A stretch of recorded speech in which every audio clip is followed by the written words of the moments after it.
Bueno, hoy vamos a meditar sobre el tema el cristiano en medio de una sociedad sin Dios. Vamos a leer la profecía, o una profecía bíblica dicha por el siervo de Dios, el apóstol Pedro, el capítulo 2, versos 2, 1 y 3. Escuchemos con atención esta palabra profética.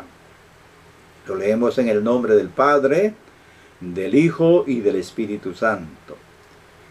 Pero hubo también falsos profetas entre el pueblo, como habrá entre vosotros falsos maestros, que introducirán encubiertamente herejías destructoras, y aún negarán al Señor que los rescató, atrayendo sobre sí mismos destrucción repentina. Y muchos seguirán sus disoluciones, por causa de los cuales el camino de la verdad será blasfemado, y por avaricia harán mercadería de vosotros con palabras fingidas. Sobre los tales ya de largo tiempo la condenación no se tarda, y su perdición no se duerme.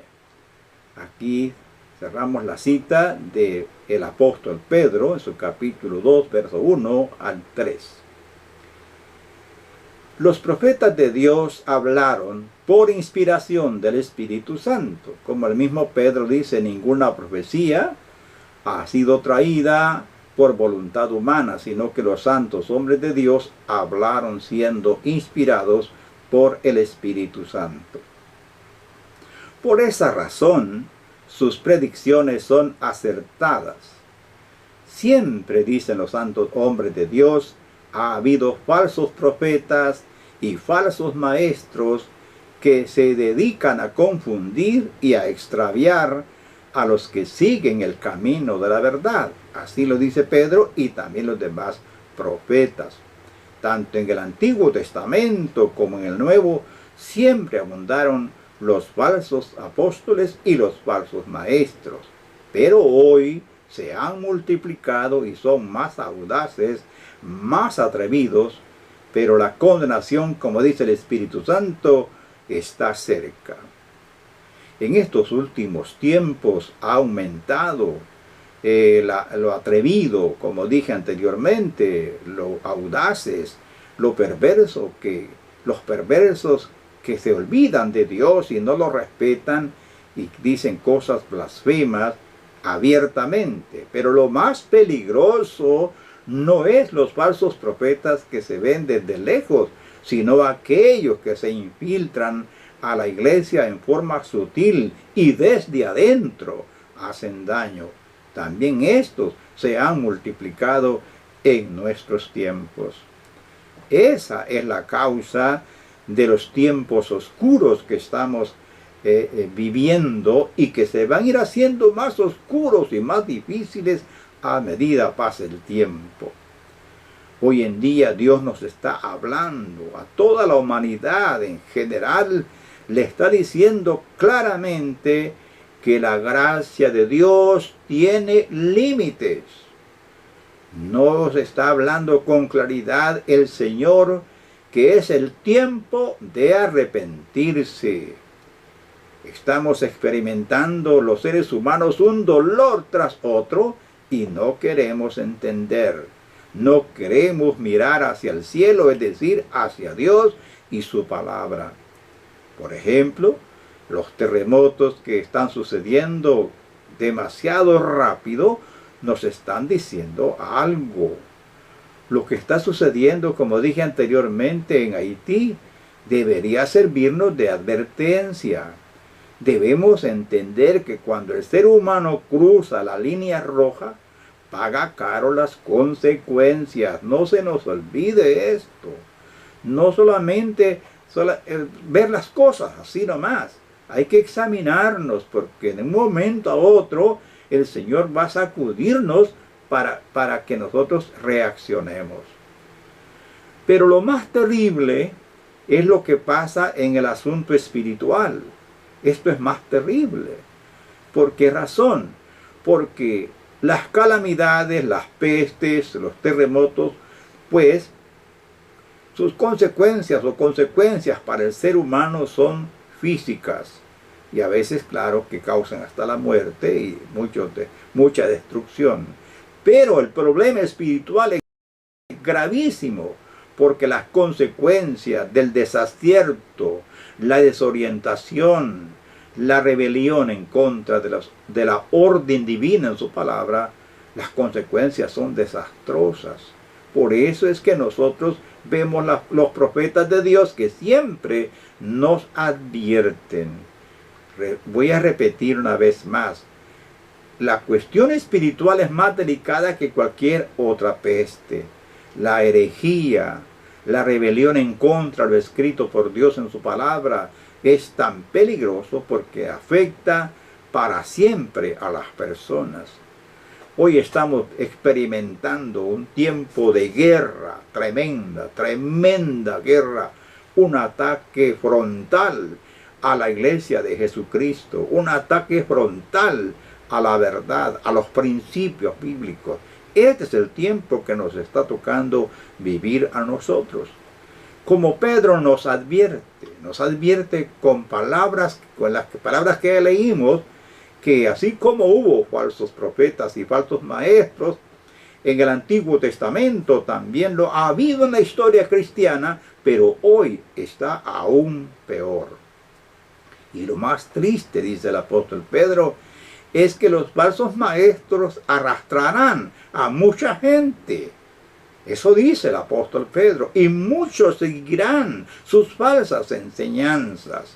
El apóstol Pablo dice que llegará tiempo en que la gente apartará el oído de la verdad y se irá tras el error. Dejarán la doctrina bíblica, la palabra de Dios, para ir tras doctrinas de demonios. Eso dicen los profetas de Dios. Un erudito bíblico dice lo siguiente: Pedro predice que traerán un gran número de seguidores. Lo hacen echando a un lado las normas bíblicas de moralidad y alentando la indulgencia de la carne. Oiga lo que está diciendo un erudito bíblico, que los falsos profetas conquistan la gente y los perturban y alcanzan a traer mucha gente, apartándolos de las doctrinas bíblicas, apartándose de los principios bíblicos y ofreciéndoles licencia para que hagan lo que quieran. Hay un autor que es un obispo anglicano. Él escribe en uno de sus libros, dice, oiga lo que escribe este hombre: no hay nada que por sí mismo pueda ser siempre etiquetado como malo. Uno no puede, por ejemplo, comenzar desde la posición de que las relaciones sexuales prematrimoniales o el divorcio sean cosas malas o pecaminosas en sí mismas. Puede que así sea en 99% de los casos, o incluso en el 100%, pero no son cosas intrínsecamente malas, porque el único mal intrínseco es la falta de amor. Escuche lo que dice este hombre. Con palabras suaves e inteligentes está diciendo a las personas que no a todos se les debe llamar malo, que hay cosas que aparentemente son malas pero que son buenas en sí mismas, que lo que importa es el sentirse bien. Esa es la enseñanza de falsos maestros. Y quien dice estas palabras no es un ateo, no, es uno que dice que es ministro de Dios. Pero escuche, le voy a citar otra cita más. Esta cita es sacada de un libro que fue publicado por el Consejo Nacional de las Iglesias de los Estados Unidos. Y se dirige a los jóvenes con estas palabras. Así, en el sentido personal e individual, lo que justifica y santifica la sexualidad no es la posición matrimonial externa de las personas ante la ley, sino lo que sienten el uno por el otro en sus corazones. Midiéndolo por este criterio, asirse de las manos puede ser desde luego una cosa muy mala, mientras que el juego sexual íntimo puede ser correcto y bueno. Escuche qué palabras de ese individuo. Y es un libro dirigido a los jóvenes cristianos. ¿Qué les está diciendo a los jóvenes? No es malo que practiquen las cosas inmorales. Eso es normal. ¿Cómo va a ser normal? La Escritura habla con claridad cuál debe de ser el lineamiento que rija nuestra vida, el código que debe regir nuestra disciplina o nuestra vida o nuestro estilo de vida.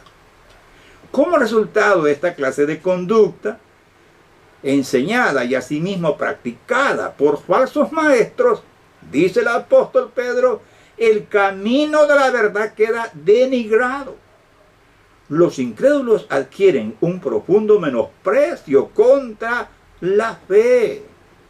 Este es el mal que está corrompiendo la iglesia desde adentro. Por eso en las denominaciones hay un gran problema. Usted lo puede observar, que están con un afán tremendo las denominaciones de ganar multitudes de personas. Y para hacerlo, para hacer que las multitudes le sigan y tener bastante membresía en las iglesias, lo que están haciendo es acomodando la doctrina a la agenda del diablo. Así crecen las iglesias en número, pero crecen las denominaciones. Pero la iglesia de Jesucristo no crece negociando con el mundo. No crece negociando con el demonio. No. El Señor dice que aquel que le sigue debe tomar, o el que decide seguir al Señor debe tomar su cruz y seguirlo a Él todos los días de su vida. Frente a esta plaga que estamos experimentando de la falsa enseñanza, ¿cuál debe de ser entonces la actitud de nosotros como cristianos? Primero, quiero dar algunas sugerencias basadas en la Escritura. Lo primero que debemos hacer nosotros como cristianos, que nos movemos en medio de una sociedad incrédula, lo que debemos hacer es afianzar nuestra fe en la Biblia, personalmente y en familia. Repito, el cristiano debe afianzar su fe en la Santa Biblia, la palabra de Dios. Tenemos que empezar a confiar en Dios solamente y en su santa palabra. Nosotros no vamos a depender o no debemos de depender de la opinión de otras personas. Si dependemos de la opinión de otras personas, vamos a ser engañados con facilidad. Algunos pueden adularnos engañosamente. Otros pueden juzgar mal nuestros motivos de expresión de nuestra fe. Pero ni lo uno ni lo otro debe influir en nuestra vida, sino nuestra propia convicción en la santa palabra de Dios.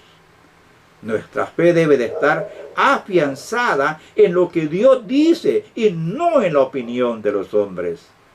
Nuestra fe debe de ser un asunto entre nosotros y Dios y su santa palabra escrita, que es la Biblia. Mi fe y mi estilo de vida debe ser medido por la única regla infalible de nuestra fe y conducta, es decir, la Biblia. Mi estilo de vida no debe de ser para satisfacer mis deseos egoístas, sino para honrar a Dios quien me ha salvado. Esto implica que el fundamento de nuestra fe nunca debe basarse en una teología de los cantos evangélicos o en experiencias emocionales. La mayoría de los cantos populares en el cristianismo está llena de emoción y un romanticismo carnal, y no de un corazón que en verdad está rendido a los pies de Jesucristo. Esta posición no está implicando que no valoramos la comunión con los hermanos. Al contrario, valoramos la comunión con los hermanos. Es importantísimo en nuestra fe. La Biblia nos exhorta a que nos animemos unos a otros. El congregarnos es esencial en nuestra fe. La comunión entre hermanos es vital en los tiempos difíciles de prueba y persecución. Pero la fe salvadora y nuestro estilo de vida debe estar enmarcado en los principios de la Biblia. Somos cristianos y como hijos de Dios, nuestra obligación es enseñar a nuestros hijos los valores cristianos y sus normas de vida. No debemos permitir que sean otros quienes enseñen a nuestros hijos cómo deben vivir. Hay que enseñarles lo que la Biblia dice. Esa debe de ser nuestra actitud en medio de una sociedad incrédula. En segundo lugar, debemos manifestar nuestra fe con nuestras acciones. Vivimos en un mundo religioso, es cierto. Todo el mundo es religioso, pero su vida dice otra cosa. Los cristianos auténticos debemos de demostrar al mundo por nuestras acciones que somos creyentes. La fe auténtica se demuestra con nuestras acciones. Es verdad que la salvación es por la gracia divina, pero las buenas obras demuestran quiénes somos nosotros. Demuestra que algo ha sucedido en nuestro interior. ¿Por qué se conoce el árbol? Por sus frutos. El árbol bueno da buenos frutos. Entonces, si una persona ha nacido de nuevo, se espera que esa persona dé frutos de una nueva criatura. La gente no quiere solo escuchar sermones acerca de la fe y de la Biblia. Quiere ver si la fe que profesamos en verdad produce resultados reales. La hipocresía religiosa ha causado mucho daño a la causa de Dios. Ya es tiempo de que nos quitemos el antifaz religioso y manifestemos de qué lado estamos. En el reino de Dios no hay lugar para la neutralidad. O estamos con Dios o estamos en su contra. En el momento que uno decide bailar la música de Dios y la del diablo al mismo tiempo, en ese momento estamos del lado del diablo. O somos luz o somos oscuridad. La gente de hoy es muy religiosa, es verdad, pero su religión carece de poder para cambiarlos. El Señor dice que la gente de nuestro tiempo tendrá apariencia de piedad, pero con sus hechos negarán la eficacia de ella. Los evangélicos auténticos debemos de demostrar que nuestra fe tiene poder porque nos ha transformado a nosotros. ¿Cómo que alguien va a decir a alguien de la Biblia? ¿Cómo es que le va a decir de la Biblia a alguien que cree en la Biblia, que ama la Biblia y ni siquiera la lee? Mire qué hipocresía. La Biblia es palabra de Dios, dicen los creyentes. Y la Biblia es hermosa. Y él no la lee en toda la semana, el mes y a veces hasta el año. ¿Cómo es eso de que somos cristianos? ¿Cómo podemos decirle a alguien que crea en la Biblia cuando nosotros no creemos en ella? Pero ¿cómo se atreve a decir, pastor, que no creemos en la Biblia? Sí, señor. Le voy a probar con un solo pensamiento. Si nosotros vivimos como nos da la gana, no creemos en la Biblia, señores. Es grande hipocresía. Si la Biblia de Dios, la Biblia es de Dios y es la palabra de Dios para nosotros, entonces respetémosla. Obedezcamos sus enseñanzas y punto. ¿Cómo el mundo va a responder o va a respetar la palabra de Dios si los que la profesan o que profesan fe en ella no la respetan? El que tiene oído debe escuchar esto. O sea que el que oye es indiferente a la Biblia. Bueno, cuando le llegue la calamidad, Dios será indiferente a su dificultad. La Biblia dice, oiga lo que dice el Señor, por cuanto yo te hablé y tú volteaste la espalda a mis palabras, cuando te llegue la ruina, yo voltearé mi espalda a la ruina que tú estás enfrentando. Mi hermano, ahora es el tiempo de que manifestemos que somos hijos de Dios con nuestro estilo de vida. No es con rótulos en la frente o en el pecho o una cruz colgada en el cuello que vamos a demostrar que somos cristianos. Es con nuestros hechos. Así es que demostremos nuestra fe con nuestras buenas obras. En tercer lugar, debemos volver al primer amor. Aquel tiempo hermoso cuando estudiábamos la Biblia con gran entusiasmo, con gran alegría. Cuando abríamos la Biblia, ¿cómo lo hacíamos? Con reverencia, sabiendo que era la palabra de Dios. ¿Qué pasa ahora? La Biblia está en el celular, la Biblia está de una manera, está de otra, pero no está en nuestros corazones. Tenemos que volver a esos días de amor por la palabra de Dios.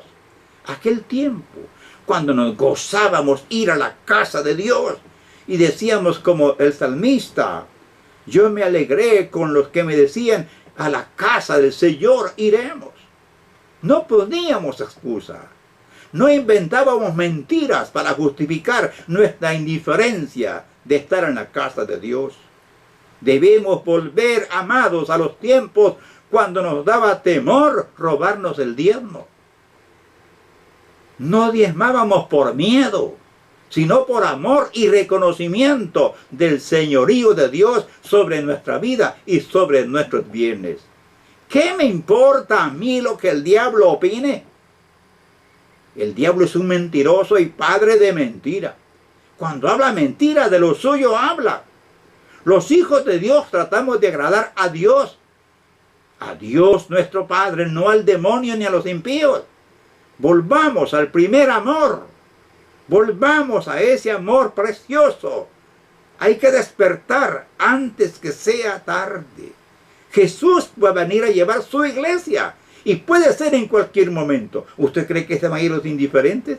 ¿Usted cree que se van a ir los que desprecian la Biblia? ¿Usted cree que solo los que van a ir al cielo o se los va a llevar el Señor, esos que andan buscando solo el dinero y sacar provecho de la gente? No, Señor, se van a quedar, aunque sean ministros, aunque sean maestros, aunque se la lleven de profetas o apóstoles, no van a irse en el traslado de la iglesia si viven para sí mismos y no viven para Dios. Demostremos que somos hijos de Dios con los hechos verdaderos y volvamos al primer amor. Y por último, debemos suplicar a Dios por nuestra renovación interior, amados hermanos. Nosotros oramos por prosperidad, por salud, que Dios nos dé dones y que todas esas cuestiones. Se nos ha olvidado que los frutos son más importantes que los dones. Muchos con muchos dones se van a perder. ¿Y sabe por qué sucede esto? Porque algunas personas tienen algunos dones y descuidan su vida espiritual, su relación con Dios, confiados en el don que tienen.